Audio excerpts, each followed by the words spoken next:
Section 1. You will hear a woman asking about membership of a society. First, you have some time to look at questions 1 to 4.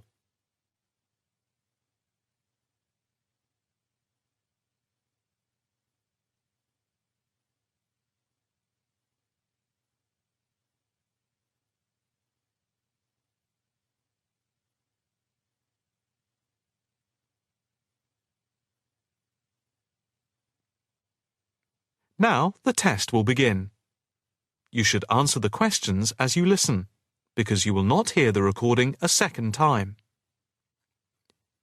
Listen carefully and answer questions 1 to 4. Hi. I'd like some information about joining the International Arts Society. That's no problem. What exactly can I help you with? First of all, I'd like to know about the membership fee. Well, there are 2 types of membership. Can you tell me what they are? First, there is lifetime membership, which means that you can have access to all the facilities at the Society itself and all exhibitions. Plus, you can have discounts to various events at affiliated arts organisations here and abroad. And on top of that, you can use the lifetime members' room. How much is that type of membership? Well, the lifetime membership fee is £1,537. OK. It's rather a lot to pay in one go. What about the other membership? The ordinary membership, that's £193 per year. That sounds a bit more reasonable. What does that entitle you to? You can visit the Society, including the exhibitions, the library, and follow the arts programmes on weekdays during the opening times from 10 a.m. to 9 p.m, and at the weekend between 10 a.m. and 5 p.m. On Saturday, if there's a special event like a lecture or restricted showing of an exhibition, then it opens until 9 p.m. So, what is the difference between this and the lifetime membership? In the long run, you save money, as you're making a one-off payment. And you have exclusive use of the lifetime members' room.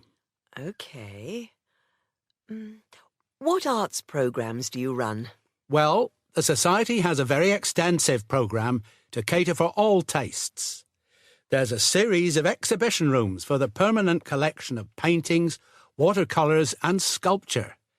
And then there's a new exhibition area which opened at the beginning of the year. And we run a series of courses and lectures to go with the exhibitions. Can I ask about the lectures?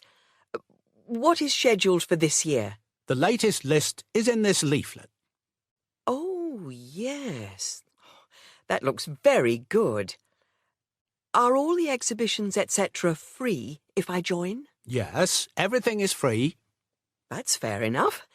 I think in that case I'll join. Before you hear the rest of the conversation, you have some time to look at questions 5 to 10.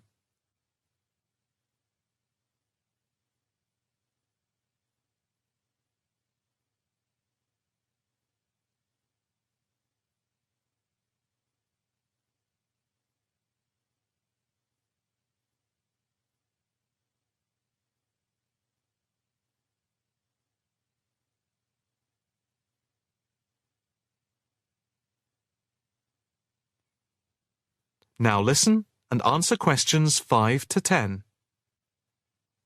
I just need to take your name, address and telephone number. First, your name.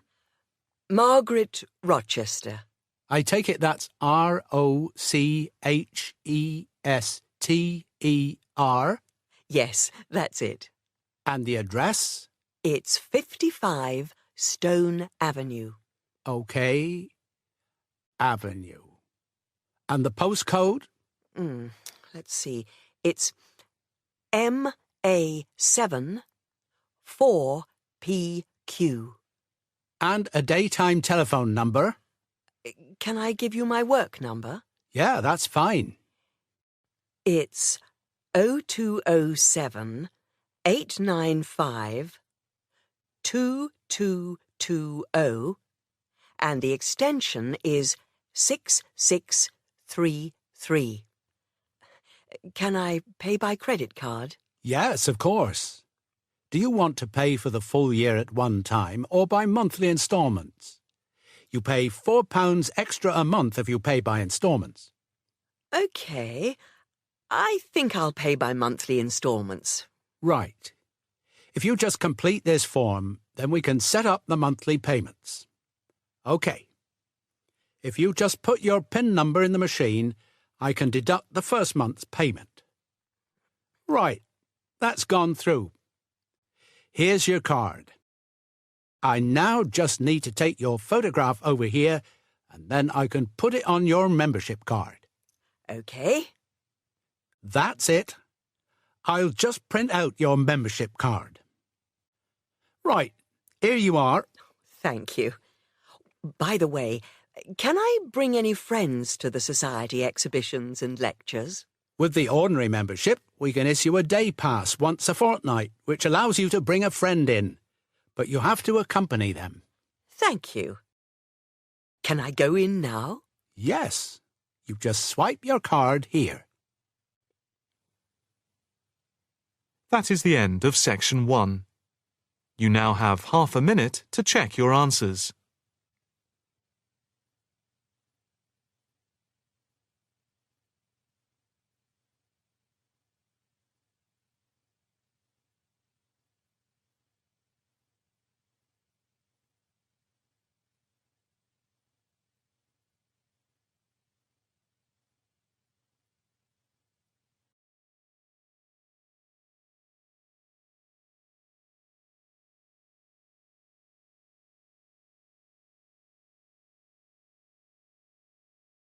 Now turn to section 2. Section 2. You will hear the education officer in a museum giving a talk to school students who are about to start a one-week work placement in the museum. First, you have some time to look at questions 11 to 15.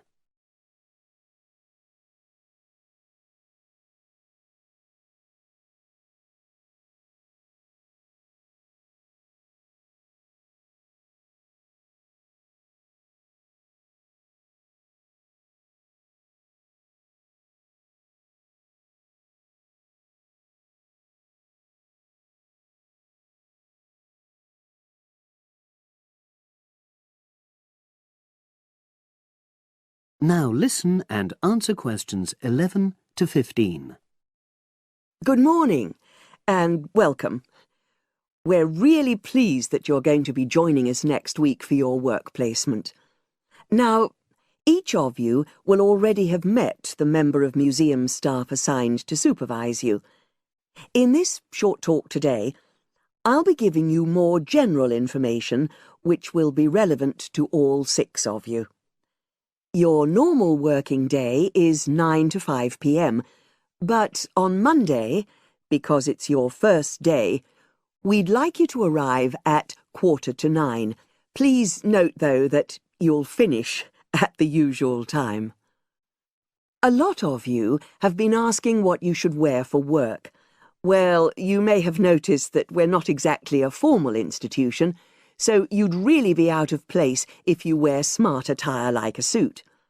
If you go out on a trip with us, then we'd like you to wear a museum cap.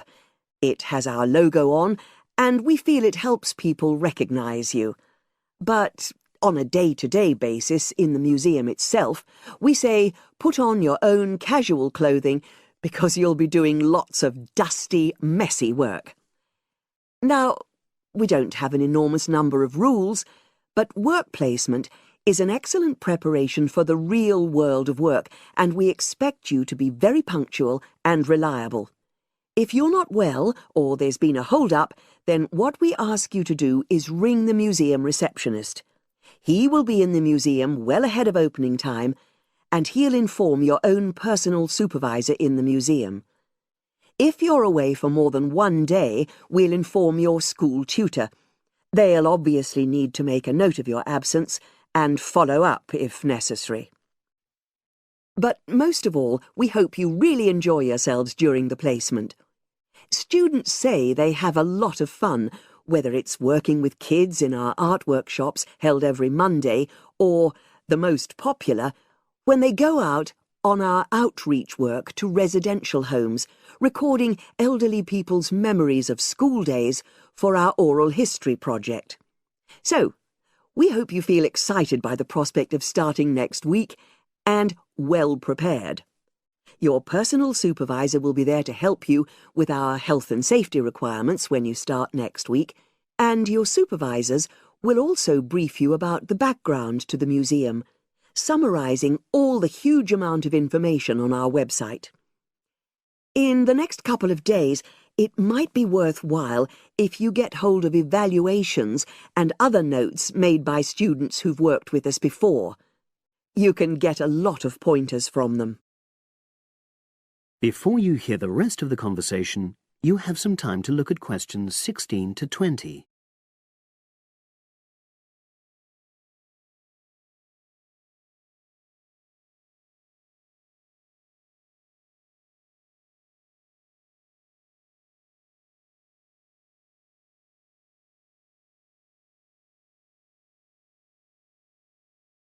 Now listen and answer questions 16 to 20. Now, before I finish today, I wanted to help you find your way around the museum. When you start next Monday, the first thing you'll need to do is sign in. Come through the main entrance and you'll see the main staircase straight ahead. To the right of this is the statue of the horse, and just behind that is a door. Go through that, and that's the sign-in office. Now, on the first day, you'll be working in Gallery 1. You'll find this as follows. In the central courtyard area, close to the entrance, there's a large chest where visitors put donations for the museum. The door just behind that leads to Gallery 1. The workshop you'll be taking part in starts at 11, but if you want to go in earlier, you can get the key and let yourself in. The key box is quite hard to find. Walk behind reception, and it's between the large gallery and the bookshop. I haven't mentioned breaks, lunch, etc. Unfortunately, our cafe's closed at the moment, so your best bet is to bring a packed lunch. We tend to have our sandwiches in the kitchen area. Go round the reception desk and you'll see a small circular cabinet. The door to the kitchen area is just behind that. Now, every day we put up notices about what's happening in the museum. Your supervisor will brief you, but if you want to check up on details, look on our staff notice board.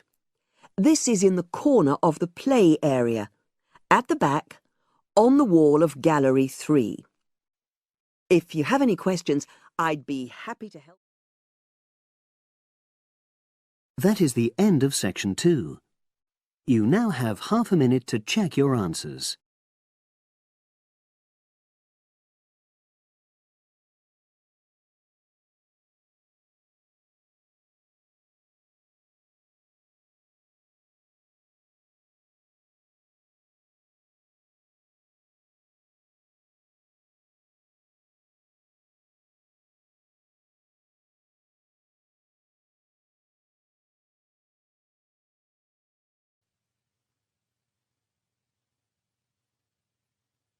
Now turn to section 3.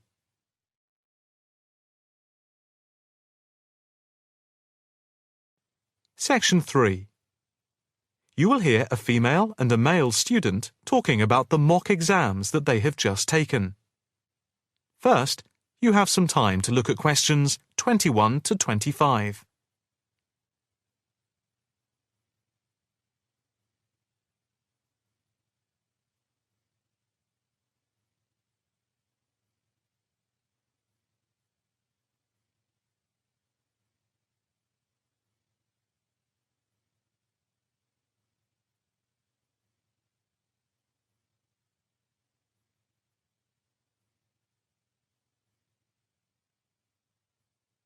Now listen carefully and answer questions 21 to 25. So, what did you think of the practice exams last week? You mean the mock exams? Yeah. I thought some of them were tough. They were certainly hard and generally they were very long. Yeah, they were spread over a whole week, which made it impossible to relax. Exactly. But what did you think of each test? Of the 7 exams we did, the least enjoyable for me were the 2 3-hour essay papers. Why didn't you like the essay papers? I'm not particularly good at writing things down like that in a short space of time. And I don't think it's a good way of testing our theoretical knowledge of medicine. I'm the opposite, I'm afraid. I'm much better in the written essay exams than the other types of tests. But what about the 2 multiple-choice exam papers in basic science and anatomy? They weren't too bad. If you didn't know the answer, all you had to do was guess. That's okay, but I never feel comfortable with guessing. And you know that there is research that shows that women are disadvantaged when doing multiple-choice questions compared to men. You've mentioned this before, but I'm not sure I believe it. It's true. Multiple-choice questions benefit men more than women. They are a male construct. If you say so. It's not if I say so. Anyway, you have to be careful with multiple-choice questions because of the negative marking. That can really bring the score down if you keep guessing and get all of the guesses wrong. It's double negative. Yeah, that is a danger. What about the role play? Did you like that? Yeah, with the actors and actresses as simulated patients. Yeah, I thought that was by far the best part of the exam. Why was that?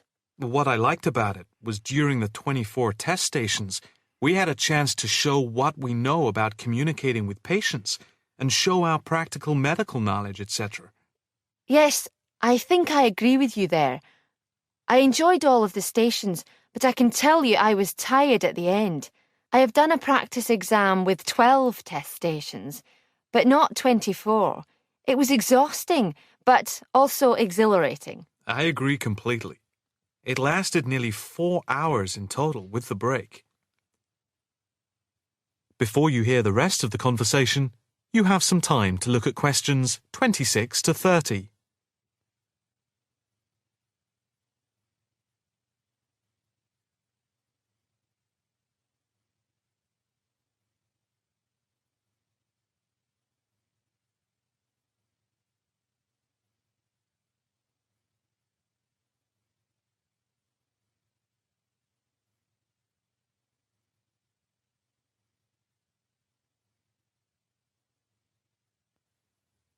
Now listen carefully and answer questions 26 to 30. What did you think of the other 2 exams? The 2 problem-solving tests? I didn't think I was going to handle them very well. But in the end, I think they went better than I thought they would. What I liked most was the test where we had to work in groups of 4, and to solve a problem, we had to prioritise actions. That was very interesting. I'm not sure I did very well in that, though. Did you feel comfortable being in a group of 4 and having 4 examiners watching you as you discussed the problem? We did practice it several times before. You learn to forget that someone is watching you. But some people are better at speaking in group situations like that, and they get the best marks. The test doesn't just assess whether people can talk a lot. It's about showing you can listen, organise your thoughts, and then show you can be part of a team, allowing other people to speak. Well, we'll have to see how it goes. When do the results of the mocks come out? They said next week, and then it's the finals 2 weeks later. Yeah, we've got that to look forward to. What is the policy on resits? Why? Are you planning to fail? No, but, well, you know what I mean. The resits are held in September, and if there is any problem after that, it goes to appeal. We'll just have to make sure we don't fail any part of the whole examination. I certainly wouldn't want to do any of it again. Me neither. It's hard when you are not allowed to fail any of the exams. I bet they don't have that policy in any other subject. Probably not. That is the end of section 3. You now have half a minute to check your answers.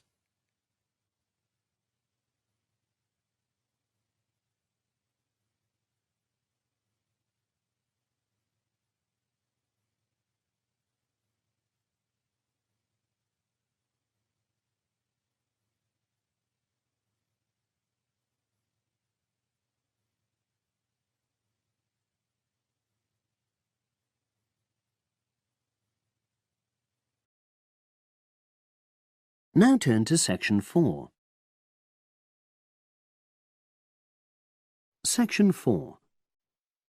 You will hear a wildlife expert giving a talk to a group of bird lovers in the UK about a species called the tawny owl. Before you listen, you have some time to look at questions 31 to 40.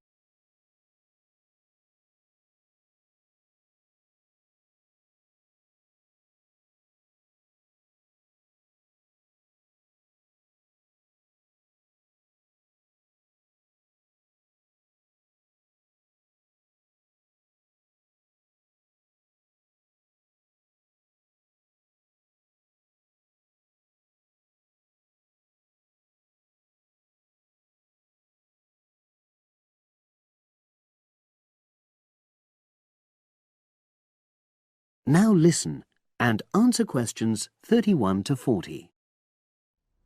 Good evening, everyone. You're all likely to be familiar with pictures of the tawny owl because of all the owl species in the UK, it's actually the most common one. But the chances are that you're more likely to have heard one than actually seen one, as it's also strongly nocturnal. This means that it normally ventures out at night. So, what kind of habitat does the tawny owl prefer? Well, a survey carried out in the 1980s confirmed that this owl is most likely to be found in woodland. If you look at a map of tawny owl distribution across Britain, you'll only see gaps in the treeless marshy areas of eastern England and in some of the more upland parts of northwest Scotland. However, you can sometimes find populations of tawny owls in urban areas too, either in parks or in large gardens. The tawny owl shows some obvious adaptations to its natural habitat. For example, both its wings and its tail are short, which helps it to maneuver through the trees. Also, the bird's plumage is a mixture of brown and grey, and this provides suitable camouflage for when the owl perches up against a tree trunk. Then there are its large eyes. The tawny owl's visual capacities are considerably better than those of humans, and although it can't see in complete darkness, it's sufficiently well equipped to be able to navigate its way around woodland on all but the most overcast nights. Another factor that contributes to the tawny owl's success as a hunter is its excellent memory of the layout of different areas. If you combine this ability with the owl's strongly territorial and sedentary nature, most populations of tawny owl are sit-and-wait predators, you realize that it has a good opportunity to predict where prey might be found. Finally, as well as having large eyes, the owl's sense of hearing is excellent, and this helps it to locate potential prey as it sits on its perch.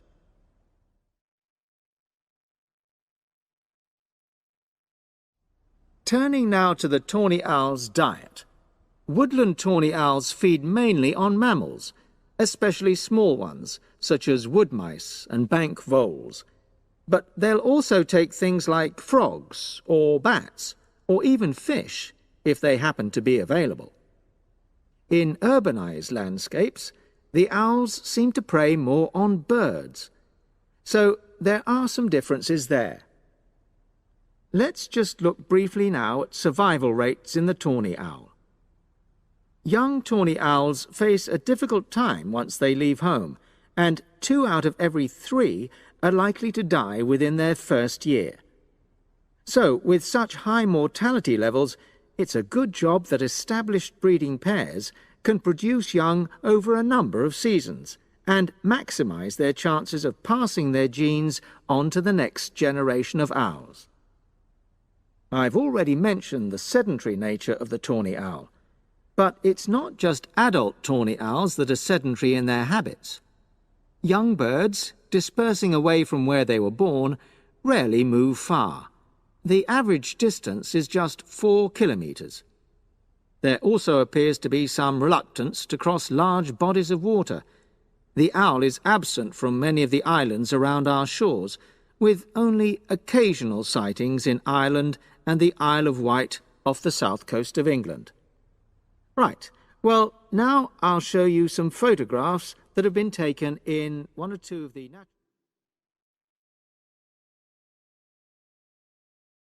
That is the end of section 4.